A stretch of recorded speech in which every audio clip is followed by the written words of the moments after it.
아름다운 노래를 통해서 하나님께 찬양해 주신 우리 세 자매에게 감사함을 드립니다. 저는 우리 여기 별내교회인 줄 알았더니 공동교회에서 왔다고 그래요. 그래도 고맙습니다.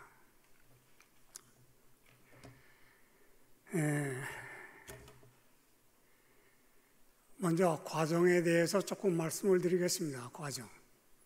매일 저녁 과정 공부하니까 과정에 대해서 말씀드리겠는데, 오늘은 12과입니다. 12과 언약의 믿음. 이 약속하는 데 있어서는 믿음이 있어야 합니다. 옛언약이나 새언약이나 다 믿음이 있어야 약속할 수 있기 때문에 여기에 언약의 믿음이라 12가 그렇게 된 것 같습니다. 한 기 동안에 공부한 동안에 이 언약에 대해서 공부하면 좀 어려워요, 쉬워요? 이 지금 누가 썼는가 하면은 앤드루스에 있는 우리 총장 하질 박사가 쓴 거기 되기 때문에 대학원장이 강의한 것입니다. 사실은 우리 목사님들이 강의했지만은 우리 앤드루스 대학원에 있는 대학원장이 강의하는 그 내용을 우리가 들은 것입니다. 그래서 아마 다 좀 어려울 것이다 생각하고, 또 이 옛언약과 새언약에 대해서는 우리 교리의 핵심입니다. 또 구원의 핵심이 되기 때문에 좀 어려워요. 그냥 한 가지 물어보겠습니다. 옛언약, 새언약 우리가 한 기 동안 공부했는데, 새언약은 어디에서 누구와 누구가 언약한 것입니까? 기억 대강 하시겠어요? 새언약은 어디에서 누구와 누구가 언약한 것이고, 옛언약은 어디에서 누구와 누구가 언약한 것입니까?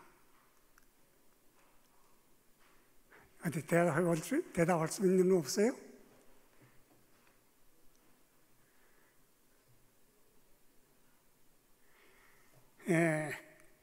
아마 이 결론을 먼저 말씀드리고 제가 이 과정을 공부하는 것이 좋을 것 같은데, 새언약이라고 하는 것은 하늘에서 하느님과 예수님이 언약한 것입니다. 옛언약은 시내산에서 하느님하고 이스라엘 백성하고 언약한 것입니다. 그러면 첫째 언약, 둘째 언약 그러는데, 첫째 언약은 새 언약이 아니고 옛언약입니다. 시내산에서 하나님과 이스라엘 백성 사이에서 언약한 것이 첫째 언약이에요. 둘째 언약은 하나님과 예수님이 하늘에서 언약한 것이 첫째 언약, 둘째 언약입니다. 기억하시겠어요? 둘째 언약은 어디서 한 것이라고요?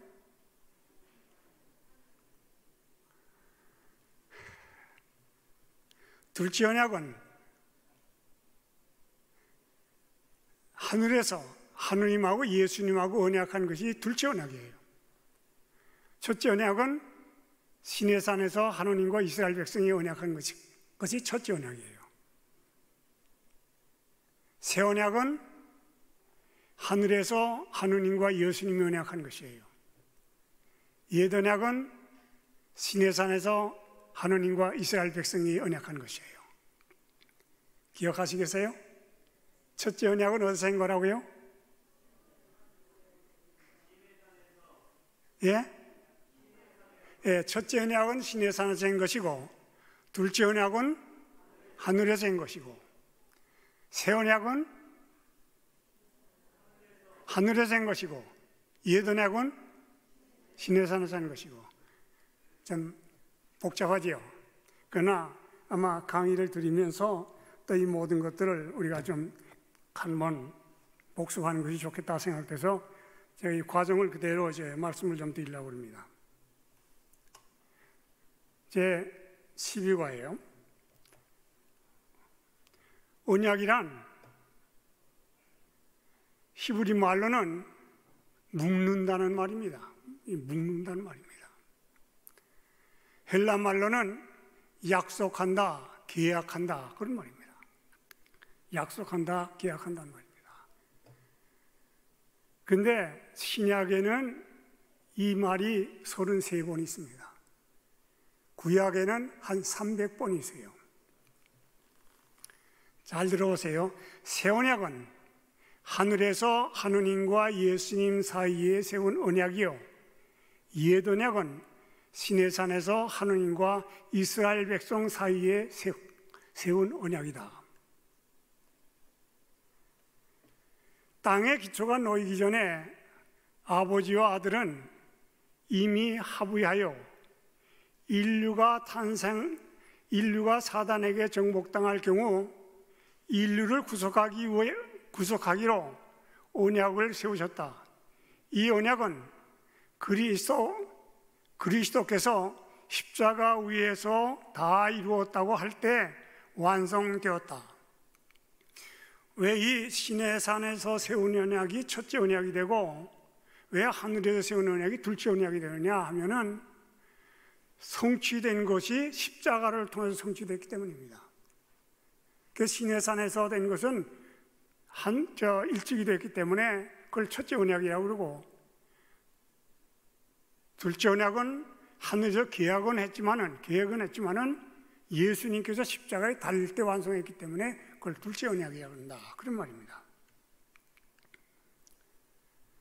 사람이 죄를 범한 후에 예수께서 의논하기 위해서 3번 빛 가운데에 들어가셨다.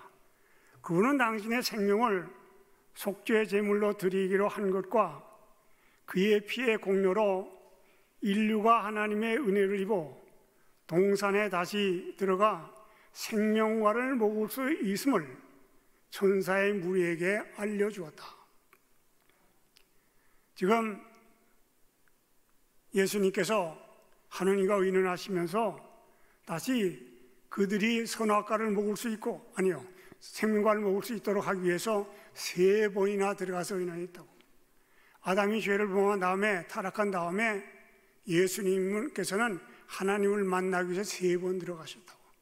들어가서 하나님과 약속하기를 내가 죽음으로 내 보혈을 통해서 그 에덴 동산에서 추방되었지만은 다시 들어가서 생명과를 먹을 수 있도록 되었다고 한 말을 천사들에게 이야기했다.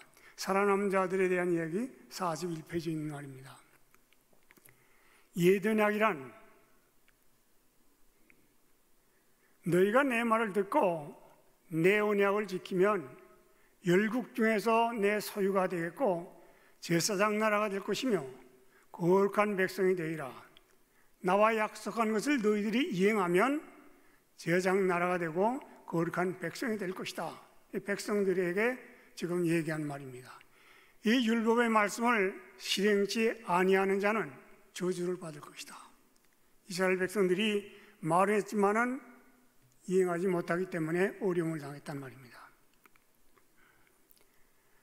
모세가 백성들을 모으고 여호와께서 명하신 말씀을 전하니 백성들이 가라되 여호와의 명하신 대로 다 행하리이다.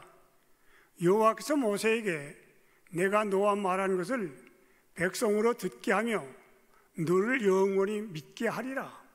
어려움이 있을 것을 알고서 하느님께서는 모세에게 이런 말씀을 하십니다.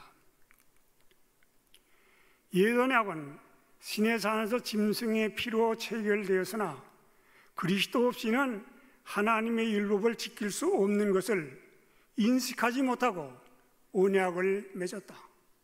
믿음으로 하지 아니하면 그 언약을 이행할 수 없다고 하는 것을 이스라엘 백성들이 알지 못하고 제사장 나라가 되고 거룩한 백성이 되리라 하니까 우리가 하겠습니다. 그러나 믿음이 없이는 그 일을 실천할 수 없는 것을 몰랐다고 해요. 몇 주를 지나자 하나님과 세운 언약을 깨고 우상을 경배하게 되었다. 그래서 옛 언약은 하나님과 약속한 다음에 몇 주일이 지나서 깨버리고 말았다 말입니다.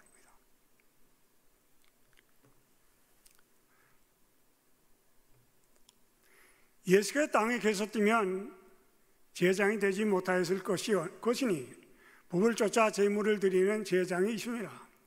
첫 언약이 흠이 없었으면 둘째 언약이 없을 것이다. 첫째 언약이 완성되었으면 둘째 언약을 세울 필요가 없었을 것이다. 그러나 첫째 언약을 이스라엘 백성들이 이행하지 못했기 때문에 둘째 언약이 필요했다. 그런 말입니다. 새 언약은 아담과 아브라함에게 적용되고 그리스도의 죽음으로 확증되었다. 그러나 옛 언약은 짐승의 피로 확증되었으나 예수님의 피는 처음 언약의 피보다 후에 흘린 까닭에 둘째 언약 또는 새 언약이라고 한다. 그리고 예수님의 피는 4천년의 역사가 지나간 다음에 십자가에 못 박혀 돌아가셨기 때문에 둘째 언약 또는 새 언약이라 한다. 그런 말입니다. 아담의 죄는 한 천사의 생명으로는 대속할 수 없었다. 하나님께서 타락한 인류를 구원하기 위해 율법의 한 계명도 폐하거나 변경할 수가 없었다. 사람을 창조하신 하나님의 아들의 생명을 제물로 드려야 인류를 위해 속죄할 수 있다고 천사는 아담에게 알려주었다. 한 천사, 그 속죄하기 위해서 천사들이 자기네들이 가서 대신 예수님 대신 죽겠다고 그랬습니다. 그러나 한 천사의 생명을 가지고는 대신할 수 없다. 누가 해야 되느냐? 창조주가 해야 된다고 해요. 그래서 예수님께서 십자가에 돌아가심으로 새 언약이 완성됐다 그 말입니다. 새 언약과 옛 언약의 이루어진 장서입니다. 장서 새 언약은 하늘에서, 옛 언약은 신의 산에서. 조건은 새 언약은 믿음으로, 옛 언약은 짐승을 잡음으로. 차례는 새 언약은 둘째 언약이라고 그러고 옛 언약은 첫째 언약이라고 합니다. 관계는 새 언약은 부모와 자녀의 관계고 옛 언약은 주인과 종과의 관계입니다. 언약은 새 언약은 더 좋은 언약이고 옛 언약은 흠이 있는 언약입니다. 의무는 새 언약은 예수님께 있고 옛 언약은 백성들에게 있었습니다. 속죄는 새 언약은 예수님의 피로 되었고 옛 언약은 짐승의 피로 됐습니다. 봉사는 새 언약은 하늘 성소의 봉사이고 옛 언약은 지상 성소의 봉사입니다. 계명은 새 계명은 육비에 사기야 되고 옛 언약은 돌비에 사긴 것입니다. 유업은 새 언약은 하늘나라를 유업으로 받는 것이요 옛 언약은 가나안 땅에 들어가는 것입니다. 기간은 새 언약은 영원한 언약이고 옛 언약은 임시적인 언약입니다. 그래서 이 새 언약과 옛 언약이 이렇게 차이가 있습니다. 그래서 옛 언약이 연약하기 때문에 다시 우리에게 이 새 언약을 통해서 인간의 생명을 구속할 수 있도록 한 구속의 역사가 이 언약 관계를 통해서 맺어졌습니다. 오늘 말씀을 드리려고 하는 것은 왕의 아들의 혼인잔치입니다. 우리가 잘 아는 왕의 아들의 혼인잔치. 예복을 입지 않은 사람에 대해서 그를 들 밖에서 밖에 어둔 데 내던지라 그랬어요. 그것이 마태복음 22장에 있는 말씀입니다. 마태복음 22장 성경 가지신 분은 좀 펴시면 좋겠습니다. 제가 한번 읽겠습니다. 예수께서 다시 비유로 대답하여 가라사대 천국은 마치 자기 아들을 위하여 혼인잔치를 베푼 어떤 임금과 같으니 그 종들을 보내어 그 청한 사람들을 혼인잔치에 오라 하였더니 오기를 싫어하거늘 다시 다른 종들을 보내며 가로되 청한 사람들에게 이르기를 내가 오찬을 준비하되 나의 소와 살진 짐승을 잡고 모든 것을 갖추었으니 혼인잔치에 오소서 하라 하였더니 저희가 돌아보지도 않고 하나는 자기 밭으로 하나는 자기 상업차로 가고 그 남은 자들은 종들을 잡아 능욕하고 죽이니 임금이 노하여 군대를 보내요 그 살인한 자들을 진멸하고 그 동리를 불사르고 이에 종들에게 이르되 혼인잔치는 예비되었으나 청한 사람들은 합당치 아니하니 사거리길에 가서 사람을 만난 대로 혼인잔치에 청하여 오너라 한데 종들이 길에 나가 악한 자나 선한 자나 만난 대로 모두 데려오니 혼인잔치의 자리에 손이 가득한지라 임금이 손을 벌어 들어올세 거기 예복을 입지 않은 한 사람을 보고 가로되 친구여 어찌하여 예복을 입지 않고 여기에 들어왔느냐 하니 저가 유구무원이오늘 임금이 사환에게 말하되 그 수족을 결박하여 바깥 어두운 데 내어 던지라 거기서 슬피 울며 이를 갈미 있으리라 하시니 청함을 받은 자는 많되 택함을 입은 자는 적으니라. 여기에 우리 잘못 번역된 것이 하나가 있어요. 여기 지금 10절에요. 종들이 길에 나가 악한 자나 선한 자나 그랬는데 여기 악한 자가 아니고 헬라 말로는 포네로입니다. 포네로가 되기 때문에 약한 자입니다. 악한 자를 나려오라 하려고 약한 자.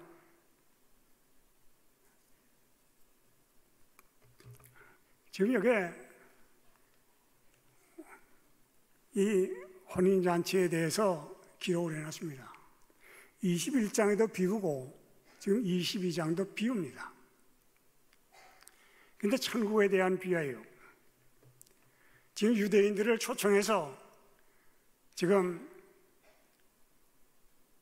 그 아름다운 하늘에 초청장을 보내주었지만은 유대인들이 거절함으로 그 유대인들이 거절할 뿐만 아니라 두 번째 보내는 종들을 죽임으로 그들이 사는 성까지 불살아버리고 그 왕이 모든 세상에 사는 사람들 다 초청해서 그 지금 아름다운 하늘관 안에 들어올 수 있도록 한 비유입니다.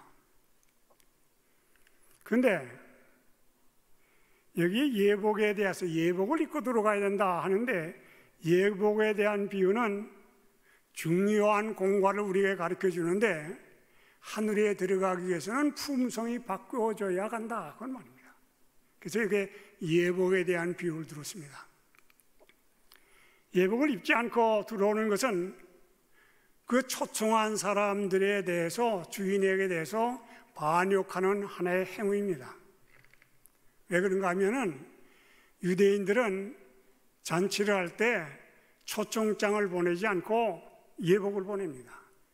간단한 예복을 보내요.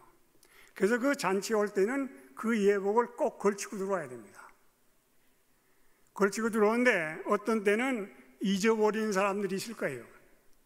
그래서 그 잔치집 바로 앞에 저 문에 종들을 놓아서 그 옷을 예복을 입지 않고 들어온 사람들에게는 그에게 주었어요. 그래서 그걸 줘서 꼭 예복을 입고 들어오도록 이렇게 되어 있었습니다. 이것이 유대인의 풍속이었어요. 근데 이 비유는 그리스도께서 12제자를 보내신 후에 또한 70인을 보내고 그들을 통해서 회개하고 예수 그리스도를 믿도록 하기 위해서 초청하는 하나의 비유입니다. 근데 오기를 다 싫어했다고 해요. 유대인들이 잘 오기를 싫어했다고 해요. 그게 두 번째 초청을 하는 겁니다. 두 번째 초청을 할 때 어떻게 했는가? 다시 종들을 보내며 그들에게 이르기를 오찬을 준비하였는데 소와 살진 짐승을 잡고 모든 것을 다 갖추었으니 이 잔치에 오라.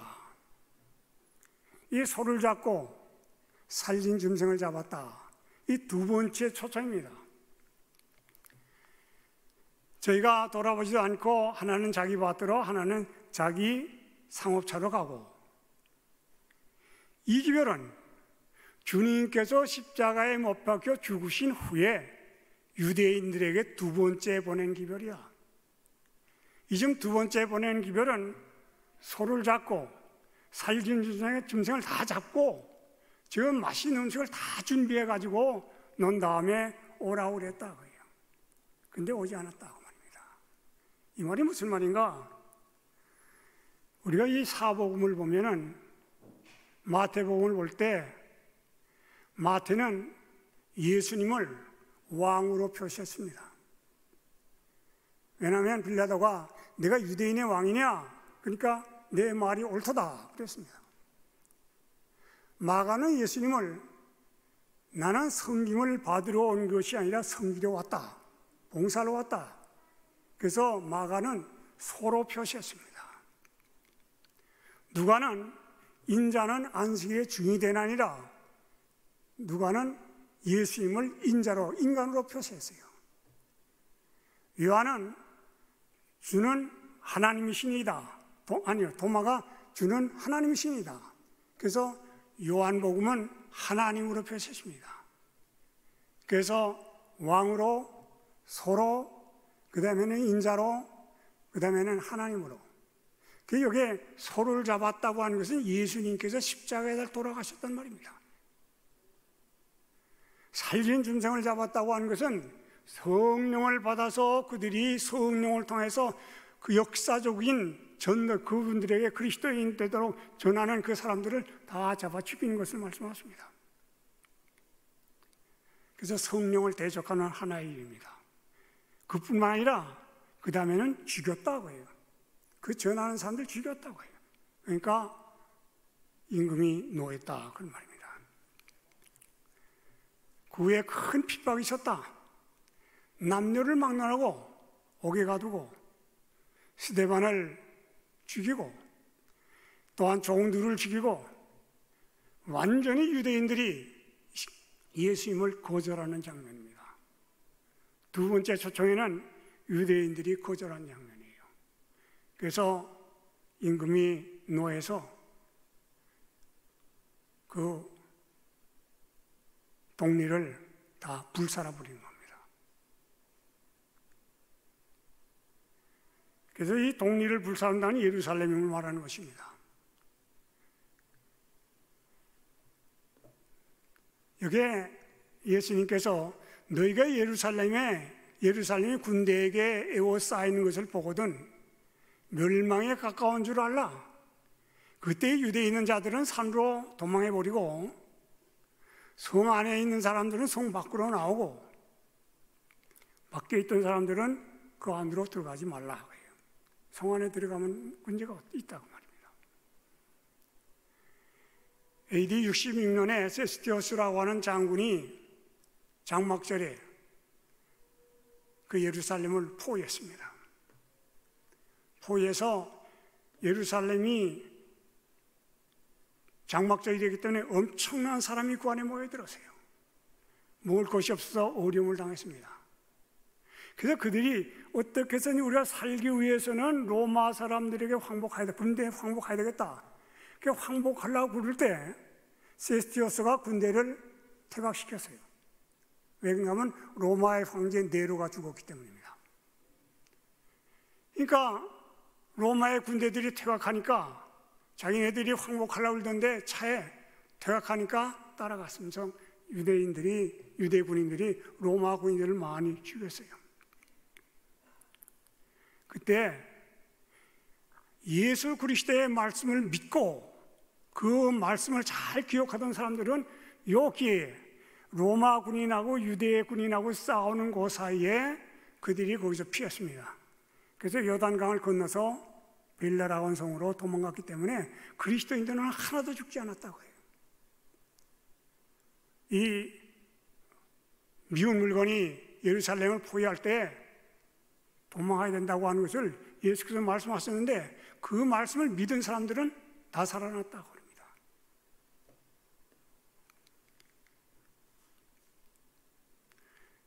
(69년에) 세스티오스라는 사람이 이젠 왕이 됐어요. 누가 왔는가 하면 그의 아들 티토스라는 사람이 예루살렘에 다시 올라왔습니다. 이때는 6월절입니다. 그 유월절, 오순절, 요제절 세 절기는 12살 이상 되는 남자들은 다 예루살렘 와서 제사를 드려야 하기 때문에 엄청난 사람들이 모여든 것입니다. 그 유월절에 포위를 했어요. 그 안에서 살아날 길이 없는 것입니다. 엄청난 사람들이 그 안에 모여들었어요. 먹을 것이 없어서 여기에 예언의 시내는 남편의 것을 아내가 도둑질하고 아내의 것을 남편이 빼앗아갔다고 그랬습니다. 자녀들은 아버지 어머니의 입속에 있는 음식물을 입을 열고 빼앗아 먹었다고 그랬습니다. 얼마나 배가 고픈 거겠어요. 비참하게 됐다고 말입니다. 로마의 군대하고 유대인들하고 싸움이 붙었습니다. 먹을 것이 없어서 여인들이 자기의 태어난 어린아이들을 암암리에 먹었다고 해요. 먹을 게 너무 없어. 가죽, 허리띠, 이 방패, 가죽이라는 가죽은 다 삶아서 먹었다고 그랬어요. 그런데 먹을 것이 없어요. 그래서 어린아이들을 잡아먹는 겁니다. 유대인들이 잡히기만 하면 십자가에 못 박았다고 그랬어요. 로마 군인들이 십자가에 못 박았다고 그랬습니다. 그들을 얼마나 많이 못 박았느냐? 그 성 밖에 기드론 골짜기 겟세마네 있는 그 골짜기 위에 십자가가 난립했다고 그랬습니다. 그 다음에 서쪽에 또한 갈발이 있는 북쪽에 난립했다고 그랬어요. 이게 얼마나 많다고 그랬는가 하면 기드론 골짜기와 갈바리의 언덕은 십자가로 난립하여 걸어 다니기도 어려울 지경이었다. 그 십자가에 달린 그 사람들, 유대인들을 다 지금 신문한 다음에는 십자가에 못 박아 놔서 그 밖에서는 사람들도 다니기가 힘들 만큼 많이 난립됐다고 해요.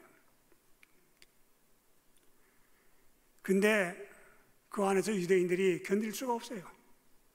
꽉 사람들이 모여들었기 때문입니다. 그래서 유대인들 가운데 군대가 밤중에 할 수 없이 밖으로 나왔어요. 로마의 군인을 추격했습니다. 이 틈을 타서 로마 군인들이 그 문으로 들어갔어요. 들어가서 치열한 전쟁을 했습니다.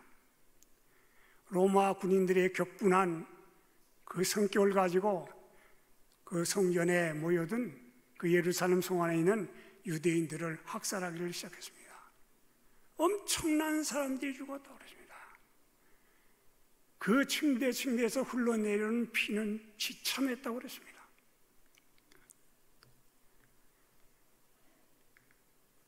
티토스는 군인들에게 얘기했어요.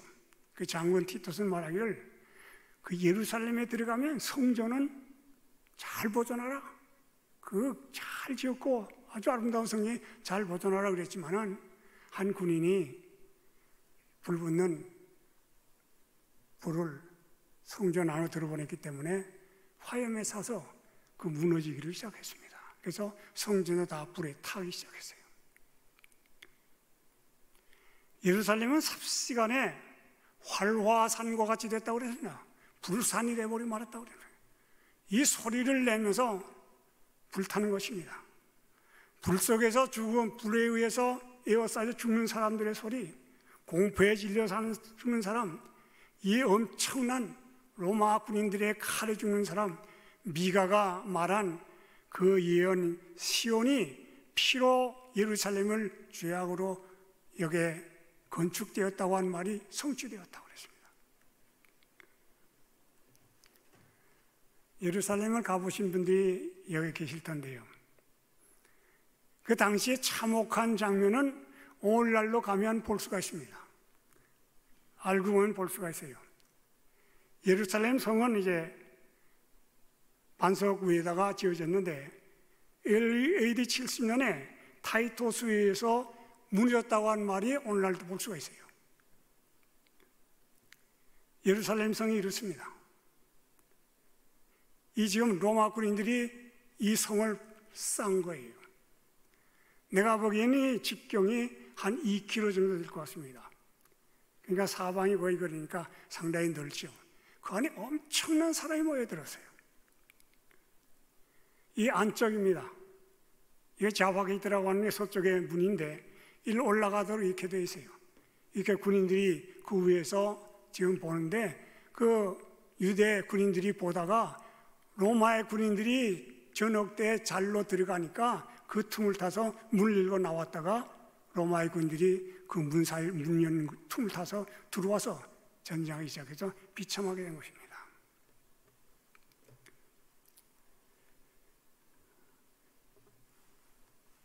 이게 이런 거 보이는지 모르겠어요.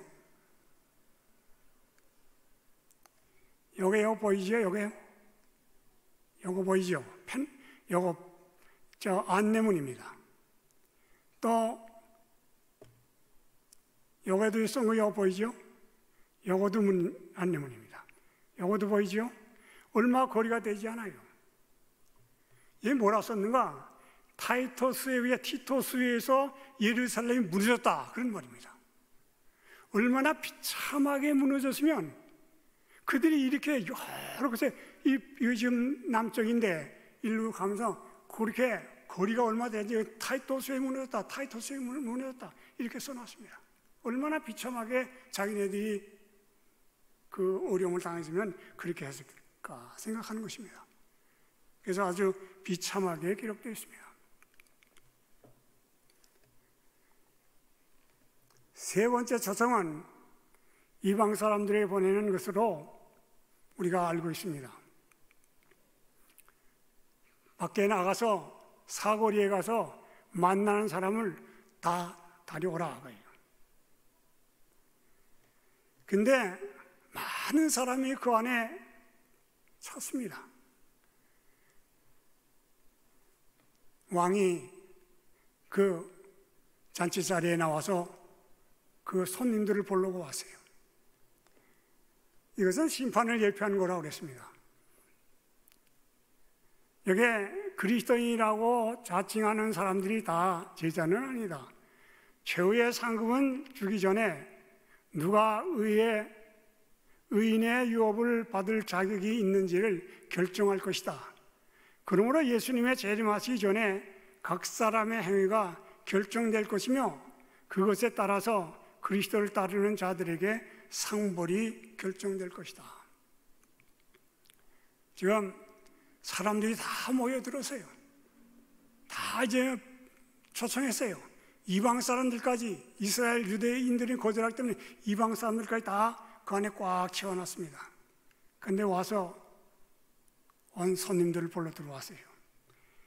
임금이 손을 보러 들어올새 예복을 입지 않은 한 사람을 보고 친구여 어찌하여 예복을 입지 않고 여기에 들어왔느냐 하니 저가 유구무원을 임금의 사환들에게 말하되 수족을 결박하여 바깥 어두운 데 내어 던지라. 거기서 슬피 울며 이를 갈미시리라. 초청할 때에 예복을 주인이 보냈어요. 혹 잊어버리고 온 사람들은 그 결혼식장의 문 밖에서 옷을 주었습니다. 주는 옷도 안 받았어요. 그리고 들어왔다고 말입니다. 그러니까 이 사람은 무언가 이 결혼식장에 들어왔는데 무언가 이 주인에게 대해서 좋지 못한 인상을 가지고 도전하는 행위예요. 그래서 다 밖으로 묶어서 내 던지라고 해요. 예복을 입지 않은 자, 예복을 입지 않은 이라는 말은 헬라 말로는 두 가지가 있습니다. 하나는 우라고 하는 말하고 하나는 메라고 하는 말이 있어요. 입지 않고, 옷을 입지 않고 하는 그 말이 헬라 말로는 두 낱말이 있어요. 우라고 하는 말과 메라고 하는 말. 우라고 하는 말은 잊어버리고 안 입은 겁니다. 기억하지 못하고 잊어버리고 안 입은 거예요. 메라고 하는 것은 알면서 안 입은 겁니다. 알면서 입지 않은 거예요. 그런데 여기 마태복음 22장에는 이 말을 메가 되어 있습니다. 메. 우가 아니고 메라고 그랬어요. 그러니까 고의적으로 입지 않고 들어간 것입니다. 그러니까 임금을 모독하는 하나의 행위가 된 것입니다. 그래서 임금이 노예거리입니다. 그래서 노예에서 바깥으로 내던지라. 그래서 여기는 입지 않고 들어왔다고 한 말을 매라고 하는 관사를 썼기 때문에 고의적으로 입지 않은 겁니다. 고의적으로 하나님의 명령을 순종하지 않은 겁니다.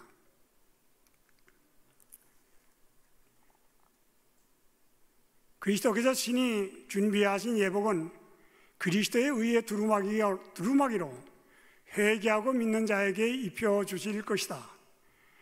하늘 배틀로 짠 이 두루마기는 사람들이 만든 실은 한 올도 섞이지 않았다. 사람의 힘을 통해서는 예복을 만들 수가 없다 그 말입니다. 인간의 어떠한 기술과 방법과 재간을 가지고는 천국에 들어갈 수 없다 그런 말입니다. 우리는 믿음으로만 들어갈 수 있다. 예복을 입지 않고 잔치에 참석한 사람은 세상을 사랑하는 자로서 품성의 변화를 필요를 느끼지 않고 회개를 체험하지도 못하였으며 그리스도의 필요를 느끼지도 않고 믿음도 없다. 그는 그리스도를 의지하는 대신에 자신을 의지하고 말씀을 듣기만 하고 그리스도의 의의 두루마기를 입으려고 하지 않았다. 여기에 아주 강한 말씀을 하셨습니다. 예복을 입지 않은 사람들은 세상을 사랑하는 사람이다. 품성을 변하려고 노력하지 않는 사람이다. 회개하지 않는 사람이다. 그리스도를 필요로 하지도 않는 사람이다. 믿음도 없는 사람들이다. 자신을 의지하는 사람이다. 듣기만 하고 그의 생애는 변화를 가져오지 않는 사람이다. 이런 사람이 바로 예복을 입지 않는 사람이다 그랬습니다.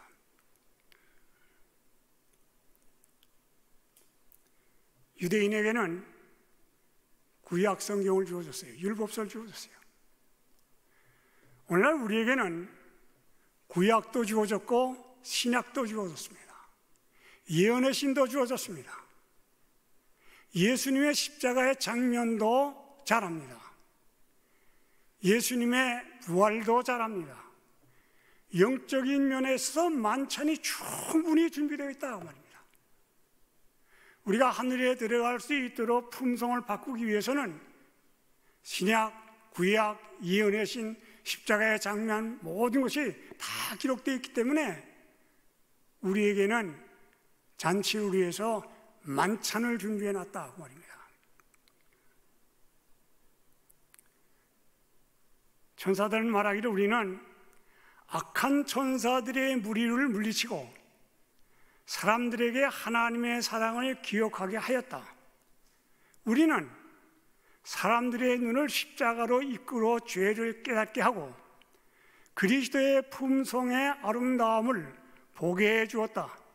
그러나 저희는 하늘의 두루마기를 입기 위하여 세상의 옷을 벗으려고 하지 않았다. 굉장히 중요한 얘기를 했습니다. 천사들이 또한 우리에게 안내했다고 해요. 하나님의 놀라우신 사랑의 손길을 알 수 있도록 우리에게 감동을 주었다고 해요. 십자가로 이끌어서 십자가의 장면도 보게 해줬다고 해요. 그러나 그들은 이 세상의 옷을 벗으려고 하지 않았다고 해요. 우리는 예언의 신약, 구약 다 읽지도 않고 품성 변하려고 노력하지 않기 때문에 천사들은 우리는 할 수 있는 거 다 했지만은 그들이 내 말을 안 들었다 그런 말입니다. 우리가 그리스도의 의의 두루마기를 입어야 할 것은 이 세상에서 사는 동안뿐이다. 그리스도께서 준비하신 하늘집에 들어가기 위하여 그리스도의 품성을 형성할 수 있는 것은 오직 이 세상에 사는 동안뿐이다. 우리의 품성을 바꾸기 위해서는 세상에서 살고 있을 때만 품성을 변해야 한다. 왜냐하면 품성 변한 사람들만 하늘에 들어가기 때문에. 그런 거로 세상에 사는 동안에 우리의 품성을 바꿔야 된다. 이게 우리에게 그렇게 얘기했습니다. 품성은 대신할 수 없다.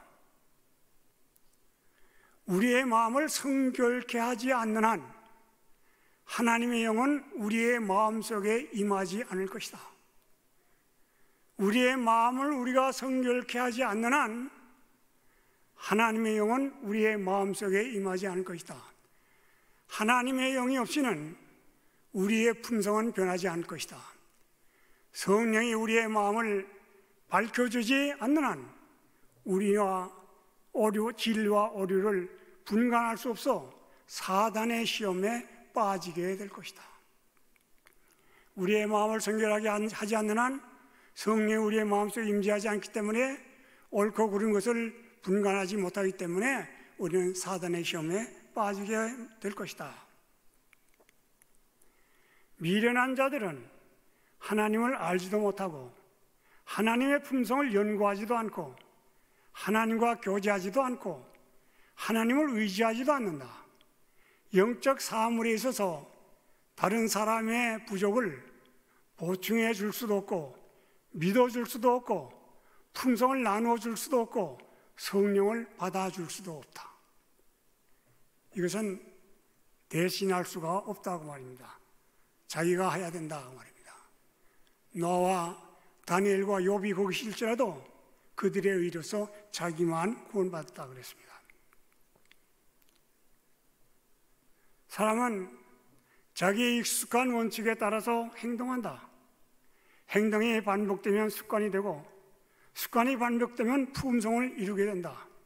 그 품성으로 영원한 운명이 결정된다. 하나님의 형상으로 꼴이어진 품성은 내세 하늘에 가져갈 재물이 될 것이다. 우리가 행동이 계속되면 습관이 되고 습관이 계속되면 품성이 된다고 말입니다. 계속하지 않는 한 우리의 품성은 변하지 않는다. 세상의 마지막 멸망의 장면입니다. 예루살렘의 징벌에 대한 예언은 아직도 하나도 성취되어야 한다. 예루살렘의 멸망에 대한 예언은 아직 하나도 성취되어야 한다. 예루살렘의 멸망은 장차 올 것과 비교하면 아주 희미한 그림자에 지나지 않는다. 그러니까 이 예루살렘 멸망할 때 비참한 장면은 앞으로 이제 마지막 멸망, 이 지구상이 멸망할 때 비교하면 하나의 그림자와 같다 말입니다. 엄청난 잔인한 장면이 이루어질 것이란 말입니다. 의인은 택함을 받은 도성의 멸망에서 하나님의 은혜를 거스리고 그분의 율법을 짓밟는 세상의 운명을 볼 수가 있었다. 예수께서 예루살렘의 멸망의 경고와 징조를 알려줘 제자들이 도망할 수가 있었다. 그분께서는 세상의 마지막 멸망이 가까움을 알려주어 진노를 피할 수 있도록 하였다. 그의 경고에 유의하는 사람들은 버려둠을 받지 않을 것이다. 깨어있지 않는 자들은 밤의 도둑과 같이 이르게 될 것이다. 예루살렘 멸망에 대해서 예수께서 말씀하셨는데 오늘 마지막 멸망에 대해서도 말씀하셨는데 우리가 깨어서 존절하지 않으면 우리에게 도적이 임하는 것 같이 순식간에 일어날 것이란 말입니다. 오늘날 세상은 유대인들이 예루살렘의 경고에 대하여 취한 태도와 마찬가지로 현재의 기고를 믿지 않는다. 때가 이르니 사람들이 향락에 도취되고 장사와 돈 버는 일에 몰두하고 종교인들은 세속적 발전에 찬양하고 백성들은 거짓에 속아 있을 때에 도적이 문을 열고 들어온 것처럼 부주의하고 있는 때에 갑자기 멸망이 우리에게 임하게 될 것이다.